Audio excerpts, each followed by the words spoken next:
Brace yourself. We're almost at the halfway point of our New Year's party, which is just one day. And a lot of people are going to be wanting to go out to watch that ball, watch the New Year's special on the local TVs, or even go out to eat. But if you're thinking about going to Applebee's, you better take out a loan in the house because Applebee's will be increasing their prices for New Year's Eve. The baby back ribs, you'll like it, you'll love it, you'll want some more of it. Take a look. Brace yourself for the New Year's price hike.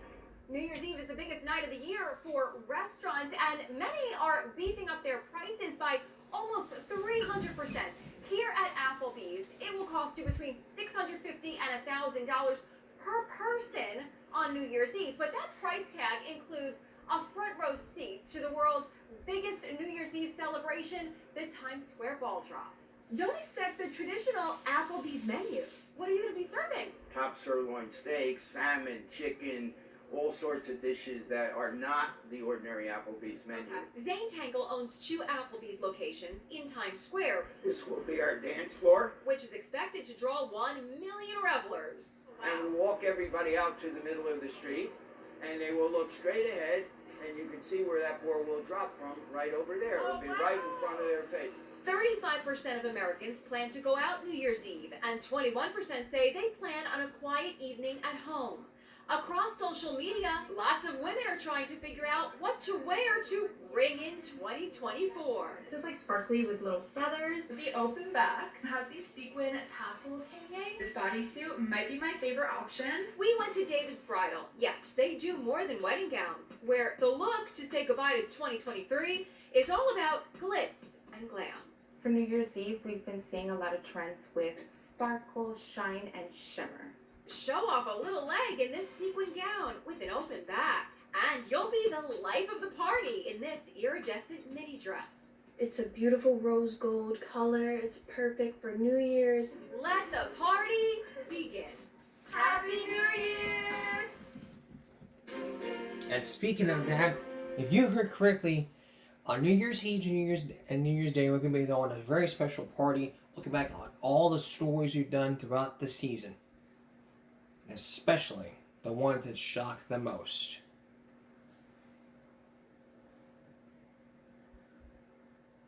You're being released from prison and you want to throw a fantastic party. That's what one person did. Remember the Gypsy Rose Blanchard? After she was released from prison, her family decided to throw a party. Gypsy Rose Blanchard celebrating her release from prison with a party thrown by her father and stepmother. She's smiling in photos posted to Instagram by her stepsister.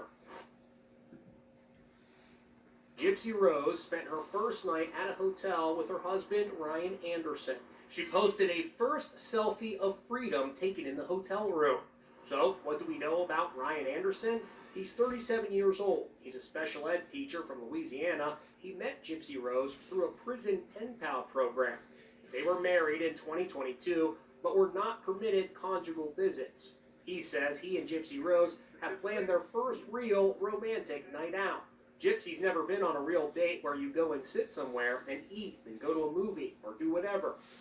Gypsy Rose and her previous boyfriend, Nicholas Godejohn, were convicted of murdering her mother, who pushed Gypsy Rose into a life of misery, convincing everyone the girl suffered from leukemia and muscular dystrophy, even though she was perfectly healthy. There was a lot of emotional abuse. The notorious case has been an obsession among true crime fans. In a new 3-part Lifetime documentary, The Prison Confessions of Gypsy Rose Blanchard, is debuting next week. The cameras have been following Gypsy since her release.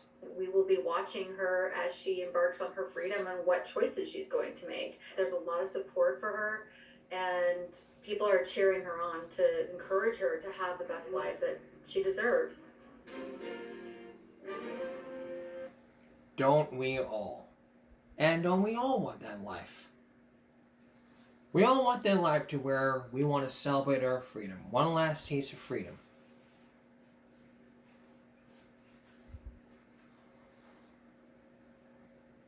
That's what we all want.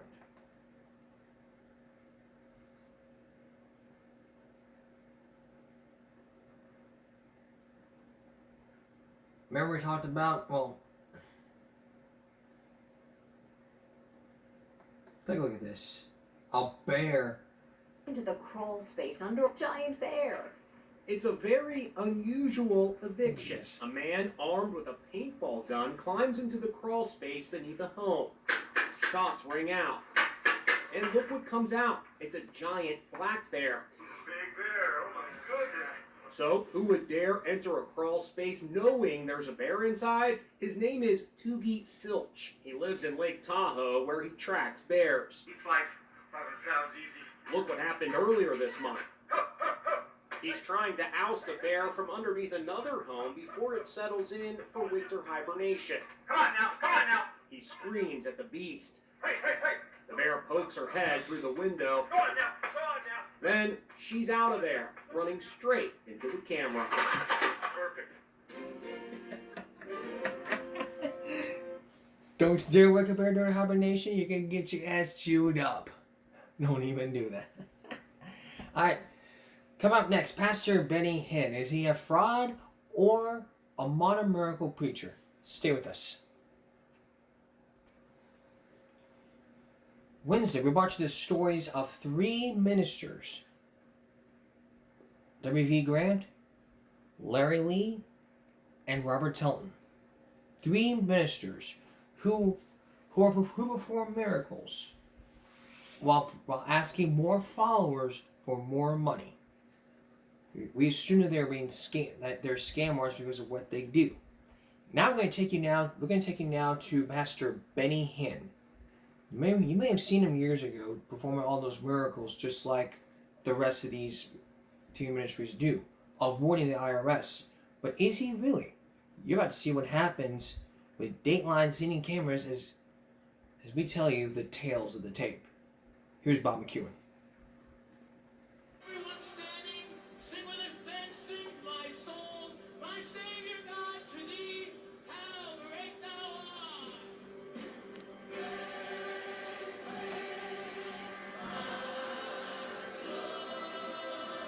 He always arrives on stage when they begin to sing the hymn, How Great Thou Art. And whether you measure success in his TV rating, attendance at his live services or crusades around the world, or the money he raises, he is unquestionably one of the most popular and successful televangelists in the world today. The multifaceted ministry of Benny Hinn is... His television show is available around the globe. He attracts capacity crowds at arenas and stadiums at home and abroad. And scenes like this one in his TV studio are a big reason why. Yes, Lord. Lower back is being healed, thank you, Lord. Emphysema is getting healed. We rebuke it in Jesus' name. Somebody's legs have just been healed. On television or at his crusades, Benny Hinn promises that wherever he goes, miraculous healing will follow. In the name of Jesus, I rebuke the allergies out of here. Touch. The glory of God is in the studio. We're having a visitation in our studio today as we've been taping these programs. Dear Jesus, those miracles, Hinn says, can cure injury and illness, even terminal disease. the healing may happen instantly and may happen gradually, but as surely as God is God, your legs will work again. And your body will be healed again. And according to Benny Hinn, it gets even more miraculous than that. On the program today, you are going to see a clip of this man who rose from the dead. Those dramatic claims and his dynamic preaching style have attracted millions of devoted followers, like Carlotta Moore.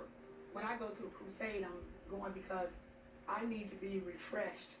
I need to be renewed. I really need to be revived in my spirit. Moore says she also watches Benny Hinn's TV show every day.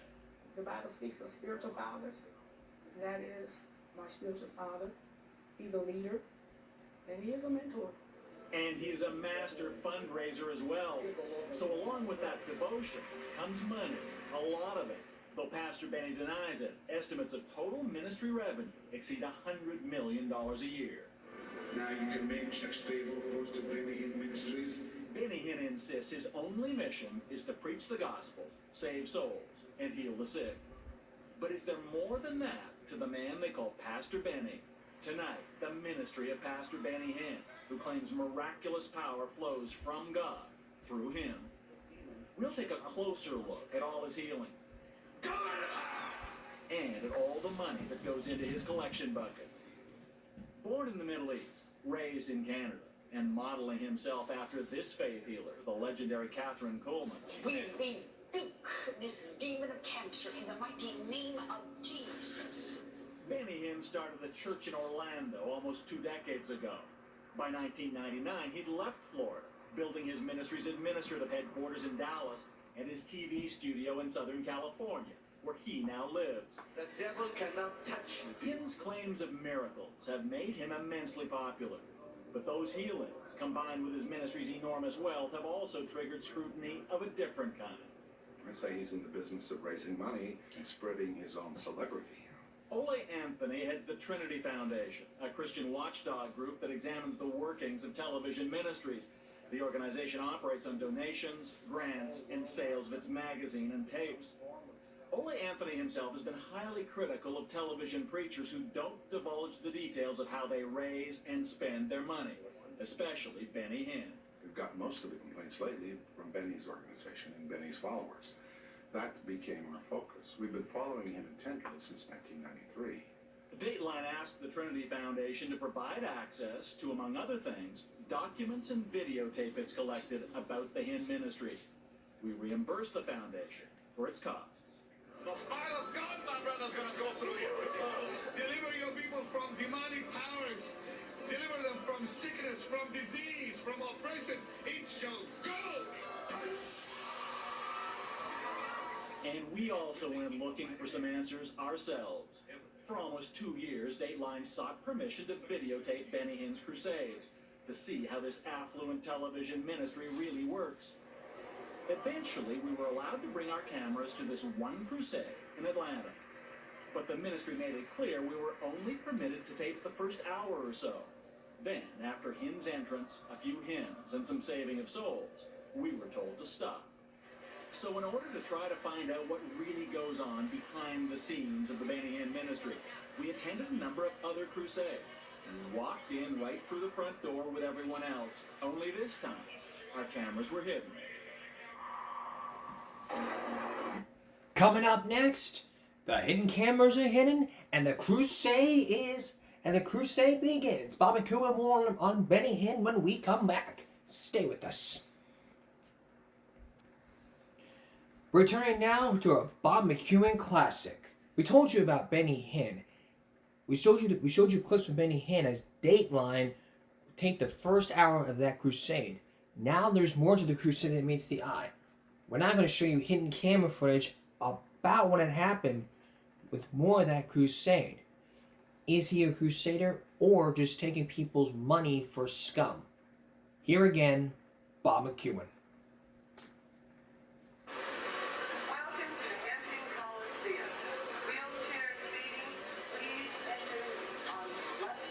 At least once a month, somewhere in the U.S., 50 or 60,000 people attend one of Benny Hinn's 2-day crusades. Over the past 2 years, we followed Pastor Benny around the country, to Hampton, Virginia, Las Vegas, Buffalo, and a few cities in between. At each of the crusades we attended, the faithful began to arrive hours before the service, and so did we with our hidden cameras. But even when you get there early, the best sections are already taken, reserved for major donors, church VIPs, and at the back, for the disabled and those in wheelchairs. In Buffalo, we found our seats high up in the bleachers and began recording the service in the middle of that noisy crowd with hidden microphone and camera. What brings the faithful out to see Benny Hinn is that the expectation that sometime tonight they're going to see, or maybe we see, people who arrive desperately ill and leave miraculously cured. The script, Benny Hinn's tried and true formula, was always the same. It always started with the music. There's an orchestra, a heavenly host of local church choirs, and an all-star cast of Christian headliners. The crowd's emotional temperature seems to rise as they anxiously wait for Pastor Benny, Ole Anthony of the Christian watchdog group the Trinity Foundation. It's organized more closely than a political convention. There's this repetitive music, there's the mood lighting, there's this whole arrangement of waiting and waiting and waiting until he comes on stage. The band is playing How Great Thou Art, and then the process starts. Once he arrives on stage, Pastor Benny preaches, prays, and spiritually tends his flock. If you mean business with God, he means business with you. At a Benny Hinn crusade, you can't help but notice the faith of his followers and how much they appear to believe in him and his healing message. The impression one gets being among that crowd is that whatever is happening down there on the stage, however it may or may not be choreographed, these people have come because they truly believe it. There's no question that the people that are there have a strong belief or strong one belief. And so they respond. In fact, all evening throughout the arena, the tension keeps building because everyone here knows what's going to happen next. According to Pastor Benny, that power will soon lead to miracles. I'm moving those legs that have been crippled for all those years. This is from a highlights tape we bought from the ministry's website. You're tired of all the pills you've taken and all the needles they put in your body and all the pain you felt. Well, I'm here to tell you, you will be healed tonight. After the preaching, there's the passing of the collection buckets. And then comes the moment when Benny Hinn makes his much anticipated announcement. God is speaking to him, he says, revealing a multitude of miracles, actual healings, now taking place throughout the arena. Some of them very specific.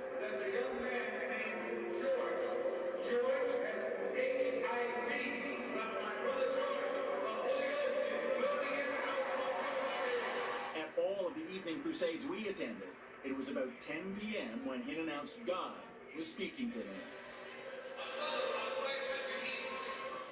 Benny Hinn's ministry says that in order to verify the miraculous healings that have taken place, it screens those who claim they've been healed before they get up on stage. First, Hinn staff members talk to the people who get in line. This screener is even a doctor, and he evidently thinks this woman is a good candidate to announce her healing up on the platform with Pastor Benny. No pain? You can do that. The people selected by the screeners are then introduced to Benny Hinn and the capacity crowd. No pain. How long did you have the pain for? Those who've been healed and others who attend the service are given a special blessing by Pastor Benny with his own personal touch. And whether he blows, flicks, or waves his hand, the faithful are strewn across the floor like bowling pins. So what exactly is at work here? He would pray for them, they'd fall down, they'd fall backwards, he'd blow on them, they'd fall over. And I thought these were actors that came in, and they paid them so much, they had a string and they'd yank them down. Even some who were skeptics at first soon became believers, like Michael Cohen. And when I finally went up there, I ended up falling down. I closed my eyes, but I knew that Benny didn't push me. I knew I wasn't pulled or tugged. I knew that was God touching me. But Ole Anthony says he thinks it's a phenomenon that has much more to do with mass hypnosis than religion. And they watch him on television over and over and over for years. And they see it, they expect it. They see other people upstage, they're falling over right and left. Sometimes Benny falls all over the place, just a circus. It's like professional wrestling. But in fact, he has been on the record time and time again as saying he is not the hero. Oh, of That's course. God who heals. Of course. He's just the vessel that's been chosen. But what's the reason that people come to the Crusades? What's the main thing that happens on stage? That's his attraction. He promotes himself as a healer, as a healing ministry. Jesus, thank you for this cancer to be gone. Thank you. But according to former Hinn insiders, there's a great deal more to Benny Hinn's crusades than what you see on television. And what we've found supports that. A woman who worked as a screener at crusades says she was instructed to look particularly for those standing in front of wheelchairs. Empty wheelchairs apparently imply there's been a lot of healing going on. But for every one of the people declared healed by Pastor Benny, on stage and on TV, many more leave the arena still sick or disabled. Desperate people, the really desperate ones, the ones that break your heart, are in back of the crusade. They won't let them up in the lines. The broadcast of Benny Hinn's crusade in Buffalo did not include what our hidden camera captured. This man was escorted from his seat by security guards after crying out for Pastor Benny to touch his apparently ill son. So not everyone who wants to get on stage is allowed to. But what happens to those who are called up on the platform to be touched by Pastor Benny? To try to find out, we attended this crusade in Las Vegas, and we did our best to keep track of each and every one of the miracles Benny Hinn proclaimed. By our count, there were 56 of them in all, many of which ended up on this videotape we purchased through the ministry. It's happening in Las Vegas and all over America. This little boy said his damaged vision was cured. And as soon as God healed me, I could see better. According to this woman, her cancer was gone. Hinn said God told him a demon had caused the cancer, and he cast it out.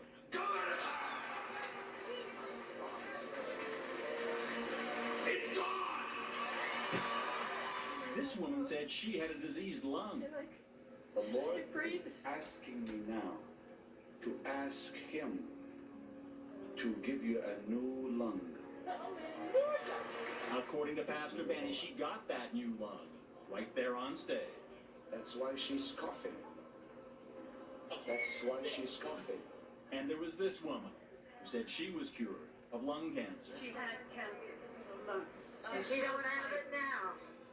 In his 25 years of healing, there have been thousands of similar stories from Hinn's followers. None of them more famous than this one. At a crusade in 1994, Benny Hinn came to the aid of the former heavyweight champion of the world. Evander Holyfield had lost his boxing license because a medical test revealed a serious heart ailment.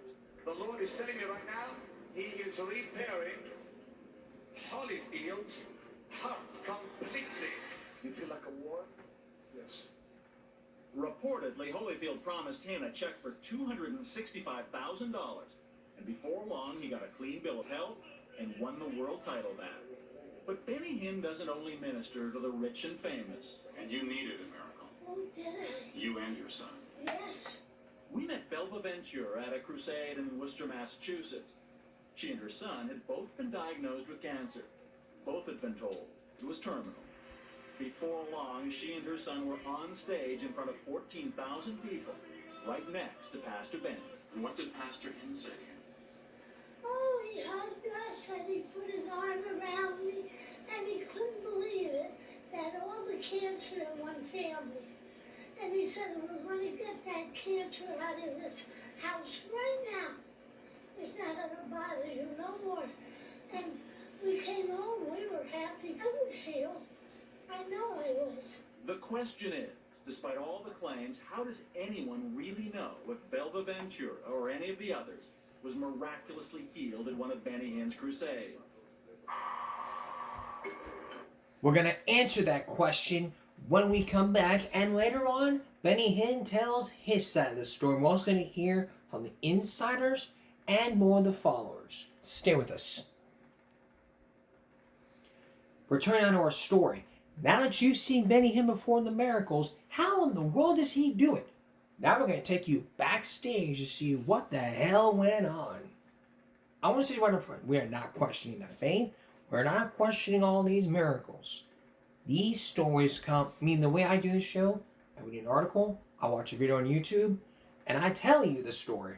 Well, not really, I don't tell you the story. I tell you, because I watched a portion of this years ago. I didn't know this, and I didn't know this was going to come out, so I watched a portion of it, the portion of that 2005 report, and I didn't even see the full portion. So, if you want to know how to do the show, I show you the story. Once again, here's Bob McEwen. But as surely as God is God, your legs will work again, and your body will be healed again, and your lungs will breathe again, and your eyes will see again. At all of his live crusades, Benny Hinn proclaims a breathtaking litany of miraculous healing. Pastor Benny has said that everyone who gets up on his platform has been checked by a doctor. His ministry also claims it has a follow-up process with people afterwards that it describes as exhaustive and thorough, and that medical information it collects is reviewed first by a nurse, then by a physician. So we wanted to find out how that process works, and which of those claims of miracles actually can be verified. We thought a good place to start would be with the ministry itself. Last year, we asked Benny Hinn to help us confirm the 56 healings we counted at just one of his crusades, the one in Las Vegas. And as soon as God healed me, I could see better. By the time we asked, many of those miracles had already been broadcast around the world on his TV show, including the woman who Benny Hinn said had grown a new lung right there on stage. Feels like there was something in there. Like somebody was reaching in my heart, in my lung. I want you to go back to your earthly doctor. I will give you an X-ray. I want to hear about it. I want a full story. But if Hinn knows the full story about who was healed in Las Vegas, he's not sharing it with us. In a letter from its lawyer, the ministry refused to provide proof of any of those healings to Dateline. So, since the ministry wouldn't give us any information, we did some checking of our own about Las Vegas and other reported healings. Remember this woman we met in Las Vegas who said she'd been cured of lung cancer? She had cancer of lung. And she don't have it now. With our hidden camera, we were able to go backstage to her follow-up interview. Now, what happened tonight that makes you feel it got touched? She did speak to a Hinn staff member, but it's hard to know how, from this conversation alone, he could have known whether she was cured of cancer, or even if she had it in the first place. That primary tumor can be one cell. She was asked a few questions, but it didn't appear to us that there was any medical examination. Keep trusting God. Follow it up with your physicians. Thank you so much. The Lord bless you all. Unfortunately, there is one thing we were able to determine about this woman without the ministry's help. She died 2.5 months after the crusade. The cause was lung cancer. The Lord is telling me right now, He is repairing Holyfield's heart completely. And then there was Evander Holyfield's heart ailment, which seemed to disappear after that crusade in 1994, touted as one of Pastor Benny's greatest healing successes. When Holyfield then won his world title back, it seemed a storybook ending, except for one problem. According to the Nevada Athletic Commission, 2 separate clinics determined that Holyfield had been misdiagnosed. His doctor had been given incomplete information about his condition. In other words, there was nothing seriously wrong with Evander Holyfield's heart in the first place. But 3 years later, Pastor Benny was still claiming credit for the champ's miraculous healing. But Evander Holyfield credits you with curing his heart problem, although the doctor said that maybe it was misread in the first place. God healed him in one of our crusades, yeah. Through his lawyer, Evander Holyfield, seen here on another Christian TV show, had no comment. And remember Belva Ventura, who said Benny Hinn cast out cancer from her and her son? A few weeks after that crusade in Worcester, Massachusetts, Belva's son died of cancer. When we visited several months later, she said she hadn't had a follow-up call from anyone in the Hinn organization. As far as you know, the ministry has no idea whether your cancer is still there or not, whether you're alive or not. No. They don't. Otherwise they would have got a hold of me. Nobody did. Her physicians, evidently, were not convinced of her claims of healing. What do your doctors say? They laughed. They look at me, they laugh. They don't believe me. Apparently, Belva still believed until the end. A month after our visit, she died. The cause, her doctor told us, was cancer. If Benny Hinn, by whatever means, can give people like that hope, is that not a good thing? Then why don't we just, why doesn't the FDA approve snake oil?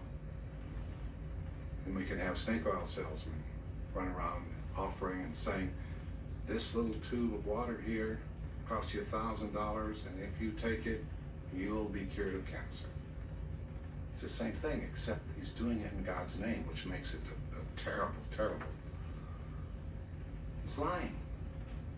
False hope has to always be exposed. It must be exposed. Benny Hinn says it is possible for someone to be healed in one of his crusades, only to have their illness or injury return later. Here's how he explains it. My friend, hear this well. The reason people lose their healing is because they begin questioning if God really did it. That, says Ole Anthony, only makes matters even worse for those who are desperately ill. Now they're twice as bad off as they were before, because now, according to Benny, they've done something wrong. After repeated requests to verify healings, and specifically the 56 we saw at that crusade in Las Vegas, Benny Hinn's ministry sent us details of what it said were 5 irrefutable and medically proven miracles, though none was from that Las Vegas crusade we were asking about. The cases they gave us ranged from a herniated disc to heart problems, cancer, and Lou Gehrig's disease. When we called them, all 5 people insisted they had been healed, though 4 of them wouldn't or couldn't provide their medical records, and we couldn't speak with their doctors. As for the woman who claimed she had been healed of Lou Gehrig's disease, for which there is no known cure, we did speak with her neurologist. He said he suspected she didn't have Lou Gehrig's disease in the first place. Though the ministry has said publicly that the medical information it collects is reviewed by a nurse and a doctor, in a letter to us from its lawyer, the ministry acknowledged it is impossible to investigate and substantiate each and every one of the healings proclaimed at Pastor Benny's crusades. But with or without absolute proof of... Right. Here's the second part. Our cameras to this one miracles. Millions of followers keep coming to Benny Hinn's crusades and continue to donate millions to his ministry. But now, people who've worked inside the Hinn organization are raising questions about where some of that money has gone. So where is the money going? Is it going to Benny Hinn, or is it going to something else? When we come back, the money trail is going to be followed, and Benny Hinn tells his side of the story. Stay with us. We're turning on our story. If you were delivering money to Benny Hinn years ago, you might been asking yourself, where does it go? Like a singer, like whenever you're tipping singers at a bar, you might be asking yourself, where does he take the money? Like when she give a tip, where does he take it? Well, for singers, they use it probably for themselves or going to charity. For pastors, the answer is we don't know. For school districts, it goes to the bureaucracy. The question is, where does Benny Hinn, after you give the money to Benny Hinn, where does it go? The money trail is just beginning like a trail of breadcrumbs.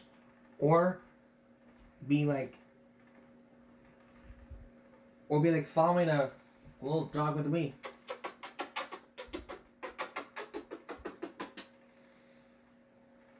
Here again, Bob McEwen. Only those who have been given to God's work will be spared. Hallelujah! The money starts pouring in at Benny Hinn's crusade. Thousands of people filling hundreds of Pastor Benny's collection buckets at every service we attended. One side cash, one side cash. This 1994 security tape shows Hinn staffers and volunteers counting the collection money at a crusade. For 3 years in the mid-90s, Mike Estrella says he was one of those responsible for the crusade collection in his capacity as Benny Hinn's head usher. At the time, Estrella says, he was a devoted follower, and he still credits Pastor Benny with curing his heart condition. In cash, what was the biggest night you counted? In cash, well, one night I counted $420,000.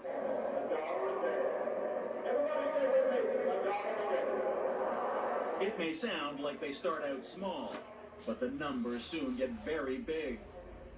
According to documents provided by the Trinity Foundation and published reports, Benny Hinn has more than 100,000 people who promise to give him $1 a day. If they keep that pledge, that would add up to at least $3 million a month, $36 million a year. But people on this list seem to be even more generous than that. It appears some of them pledged or gave more than $100,000 apiece last year. The greatest thing you can do for your finances is give to the work of God. On TV and at his crusades, Hinn promises that not only will God improve your health, but your financial life as well. Perhaps by getting you out of debt with an unexpected financial windfall. But first, you have to give money to his ministry. Hinn calls it sowing the seed. So expect a financial harvest, but you got to sow a seed to see it happen. You may want to call your seed in today.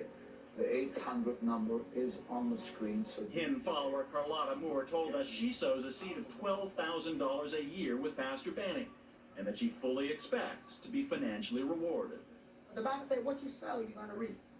Now, if you sow good things, you're going to reap good. But might that mean that if you give money, you get money back?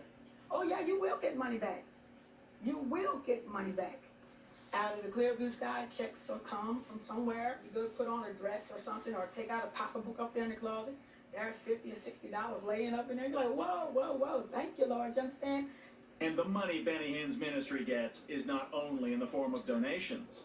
He sells his books, he sells his tapes, he sells his everything. And it's just a money machine. And money pours in. He's one of the most successful money raisers in history. In recent years, the Hinn ministry's total annual income has increased dramatically, from $50 million in 1997 to the latest estimates that the ministry says are inaccurate, of more than $100 million a year. And because the ministry is registered as a church, all that money is tax-free, and Benny Hinn is under no legal obligation to make his finances public. Is there any way to know how much Benny Hinn makes, whether he's personally benefiting or not, and where the money goes? There really isn't, and that's why an organization like ECFA has been formed. Paul Nelson is president of ECFA, the Evangelical Council for Financial Accountability. Billy Graham, Pat Robertson, and the Salvation Army are among its 1,000-plus members, who voluntarily disclose to potential donors more financial information than the law requires. We believe that most people would like to know that the charities that they give to are governed responsibly, that they practice disclosure of their finances and other activities, they willingly answer questions, and that they raise funds with integrity. Members release audited financial statements, including the salaries of their ministers. Benny Hinn is not an ECFA member. He wouldn't tell us his annual salary. But 5 years ago, he acknowledged it was then between $500,000 and $1 million a year. And Hinn won't specify how his ministry's money is spent, except to say he doesn't personally benefit from any of it. Every dollar you give this morning is going to the work of the Lord. What Benny Hinn does tell his followers is that all of their donations are spent on God's work. For example, the expenses of his TV show and crusades, the salaries of his staff, supporting churches and orphanages around the world, and more importantly, so everything you give this morning is going for souls. Is going for what? And many of his faithful, like Carlotta Moore, say they have no doubt that's true. We're not giving it to Pastor Benny. We're giving it to the ministry to do the work that Pastor Benny has been entrusted to do. But this former Hinn ministry staff member says he has reason to question Pastor Benny's sincerity. And Benny was laughing and joking and saying, "Hey guys, watch how much money I make tonight." For years, Michael Cohen and his wife were church members. He also belonged to Hinn's security detail, traveling the world with him. Cohen recalls an incident after a service at the church, where he says Pastor Benny bragged about his financial conquests. Like one little grandmother one time came up and I think she said, "This is my last $5." And we got back in the green room and he said, "Oh, I got her last $5, guys." The ministry says that incident never happened. As for his lifestyle, Pastor Benny has explained that some of the perks he's enjoyed, like custom-made suits and expensive cars, have been paid for by his personal income, including the royalties from his many books. While that may be true and legal, it's only part of the story. According to the Trinity Foundation, the biggest customer for Pastor Benny's books is Pastor Benny's own ministry. Trinity says the Hinn ministry buys thousands of the books, for which Hinn apparently collects the royalties. The ministry then offers them for sale at crusades and on its website, and gives them away to donors. According to Paul Nelson of ECFA, that kind of business deal is too close for comfort and wouldn't be allowed if Hinn belonged to his organization. Our standards prohibit the royalty, in that case, going to the individual. The royalty must go for the benefit of the ministry. The Hinn ministry also spends a great deal on Pastor Benny's lifestyle when he's on the road. These records show hotel suites for well over $1,000 a night, and transatlantic flights on the Concorde at more than $8,000 round trip. That is, before Pastor Benny began flying in a multi-million-dollar private jet. But Hinn contributor Carlotta Moore says that use of money given to Hinn's Church for God's Work is just fine with her. I'm pretty sure NBC's man that owns NBC probably got his own jet and multi-million-dollar, probably got houses here, houses there, and this, that, and the other. I believe that the preachers of the gospel, I believe they should live better than even NBC's president. But Benny Hinn's followers may not know about how all of their donations are spent. For example, there's Hinn's palatial new home, now being built for $3.5 million in this exclusive gated community overlooking the Pacific Ocean. The plans call for more than 6,000 square feet, 7 bedrooms, 8 bathrooms, and a basement garage with enough space for 10 cars. Who's paying for all of that? Not Pastor Benny. That mansion on the Pacific is considered the Hinn ministry's church residence, or parsonage, and the ministry is picking up all the expenses for land, construction, even property taxes.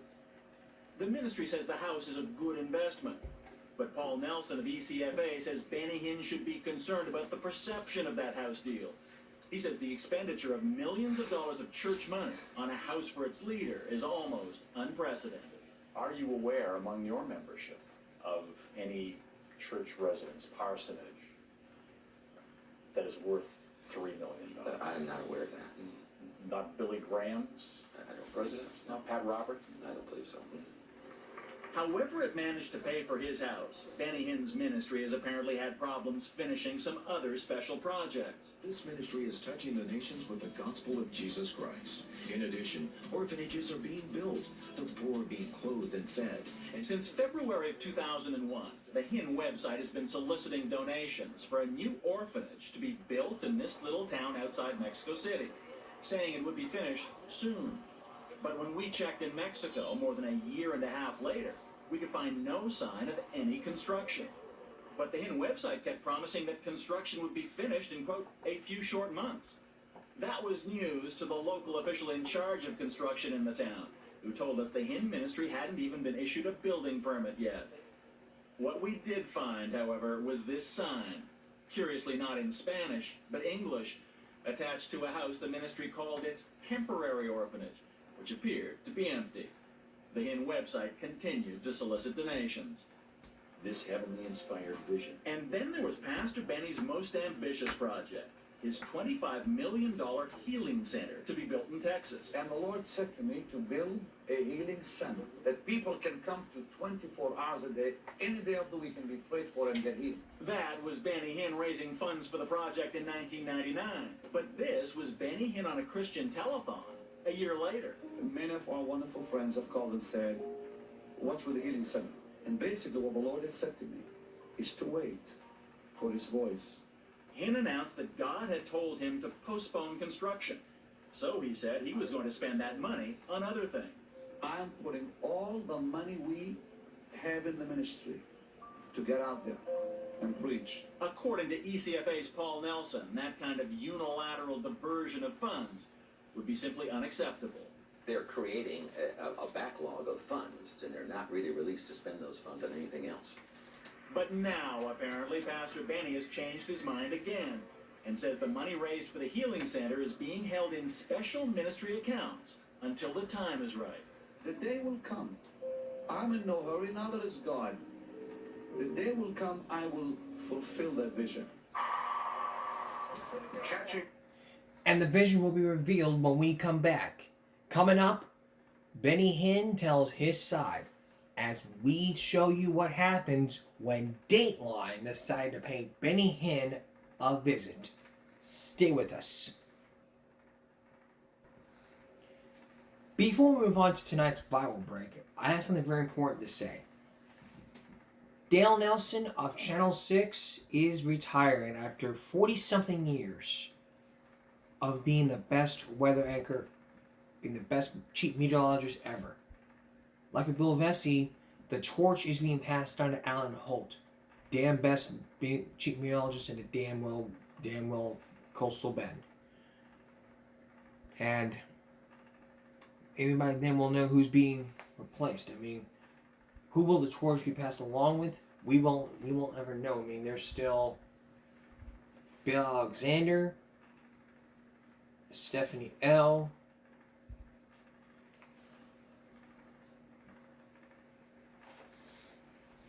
It's like professionals trying to wear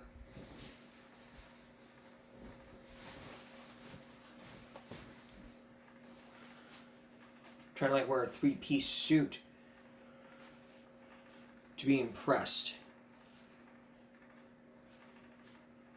Or in fact, that three-piece suit could be your future in meteorology. But you gotta have diplomas and credits. But you gotta have diplomas and PhDs, whatever, to become a meteorologist. So, for all of us here, give me a break. Me, Dale. Wish you a great retirement. Hope you stay awake till 7 p.m. Really hope you do.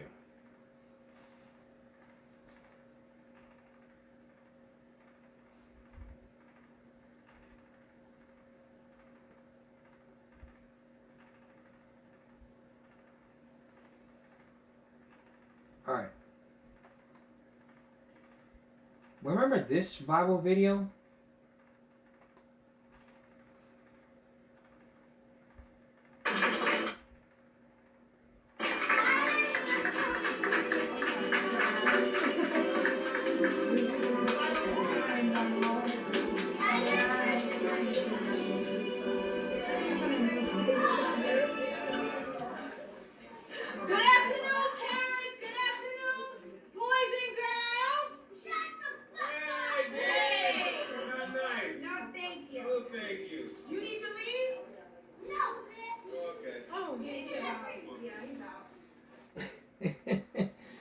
Well, if you saw that, you know there were two Little Bill Gets Grounded videos that were inspired by this. Now, if you have accounts of Vion Logic or Go Animate or Polotagon, baby show characters have gotten parodies of them getting grounded. You have Little Bill, you have Franklin, Elmo, Caillou, the little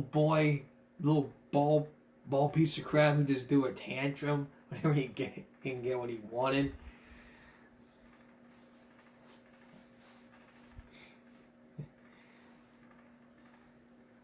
I mean, just look up any, like, Little Bill Gets Grounded, Caillou gets grounded, Arthur gets grounded. Lots of videos have popped up about all this. These creators may sit there and say, "I'm just like getting more views and all," and that's cool. That's cool getting some more views. I mean, Beyond, Polotagon, Go Animate. I mean, they're all really great.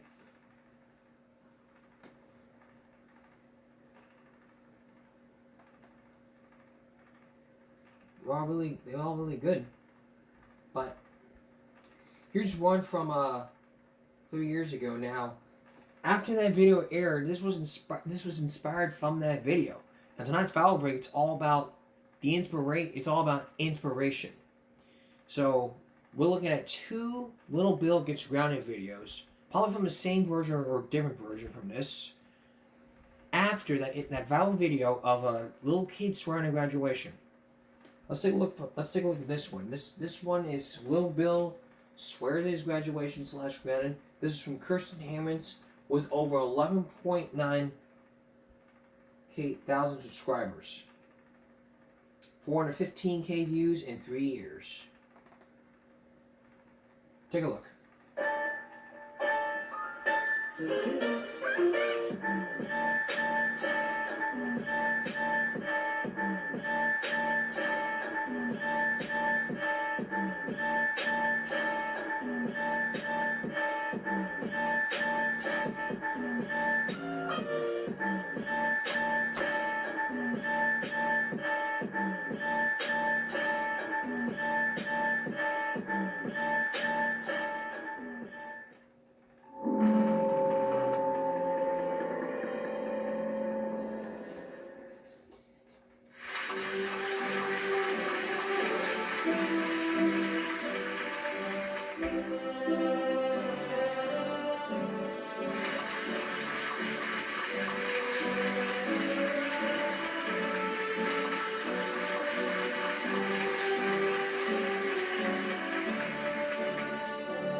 Good afternoon, parents. Good afternoon, boys and girls. Shut the up. Hey, little Bill. How dare you use that kind of language? That is very rude. I will not allow that in here. Do you need to leave? No. I'm very sorry about that, ladies and gentlemen. Oh. Little Bill, how dare you use those dirty words? That is very disrespectful. You don't ever use those words. You don't ever talk to anyone like that. That's it. You are grounded for 2 weeks, and you will not graduate with your classmates. You will go apologize to everyone, and then we're going straight home. Well, little Bill, do you have something to say? I'm sorry, everybody. Thank you.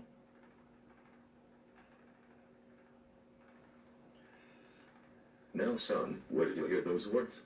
I heard them on the radio, Dad. They were from a song. I thought it was cool.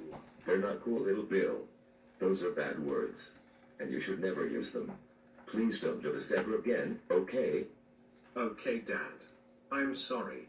I promise I won't do it again. That's what I like to hear. However, you are still grounded for 2 weeks, which means no TV, no coloring, no going outside to play, no going to your friend's house, no playing with your toys, and no playing with your brother and sister. You will stay in your room and think about what you did.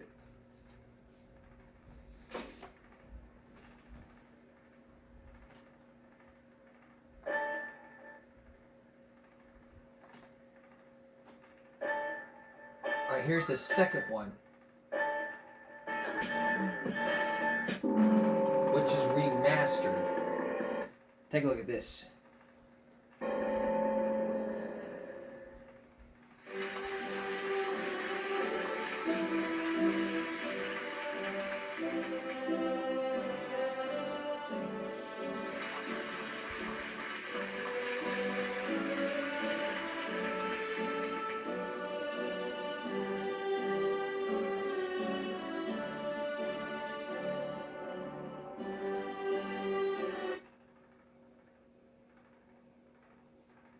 Good afternoon, parents. Good afternoon, boys and girls.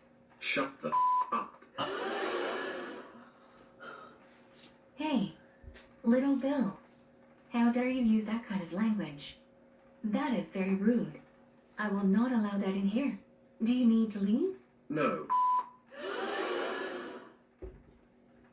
I'm very sorry about that, ladies and gentlemen. Oh. Little Bill, how dare you use those dirty words? That is very disrespectful. You don't ever use those words. You don't ever talk to anyone like that. That's it. You are grounded for 2 weeks. And you will not graduate with your classmates. You will go apologize to everyone, and then we're going straight home. Well, little Bill, do you have something to say? I'm sorry, everybody. Thank you.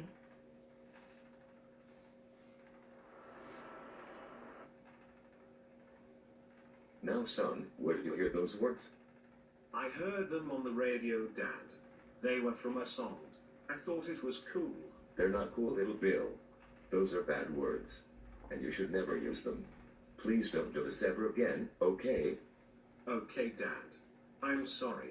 I promise I won't do it again. That's what I like to hear. However, you are still grounded for 2 weeks. Which means no TV, no coloring, no going outside to play, no going to your friend's house, no playing with your toys, and no playing with your brother and sister. You will stay in your room and think about what you did.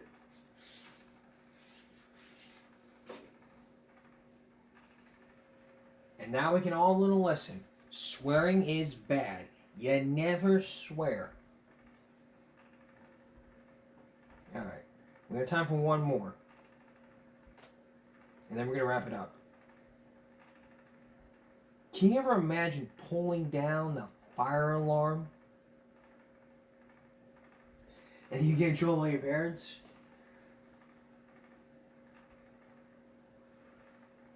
Well, here are 2 video clips from years ago of Caillou pulling down the fire alarm and getting grounded. Today is April Fool's Day. I am going to pull down the fire alarm switch since there is no fire.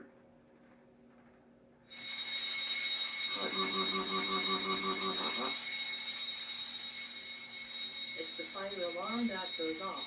Get in line, please. Single file. The good news is that there is no fire around this premises. The bad news is that someone allegedly pulled down the fire alarm switch. Do you know anyone who could have done such a thing? I know who did this. It was Caillou. KLO, get over here right now. Yes, teacher. The fire alarm went off. Did you do that?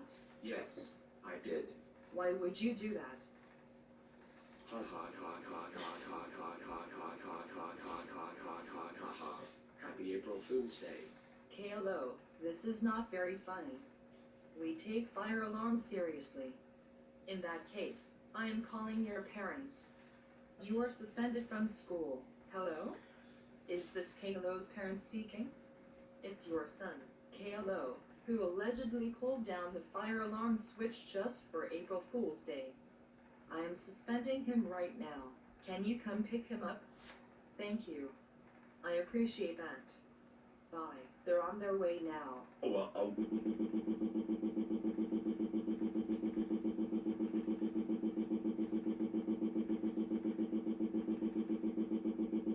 Caillou, we can't believe you got suspended from school for pulling down the fire alarm switch. Why would you do that? Because it's April Fool's Day. I thought it was a prank. I'm sorry, Mom and Dad. It was not a very funny prank. When the fire alarms go off, we have to take them seriously. Your apology is unacceptable. You are grounded for a month.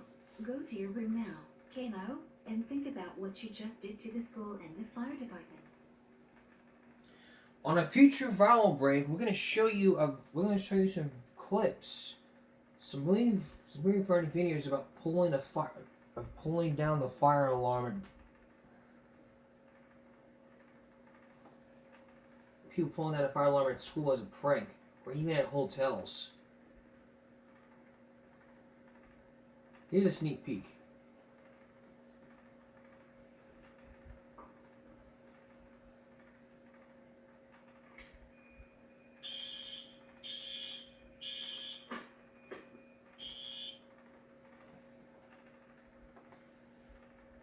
And here's one more sneak peek.